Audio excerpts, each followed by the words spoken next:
When you start printing, you want to make sure that your first layer is right, that there is no clicking sound, that the actually filament is being extruded correctly at that 1 millimeter layer that you need.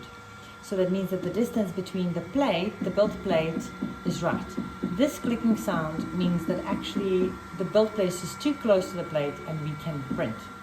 So we need to cancel the print and we need to calibrate the build plate.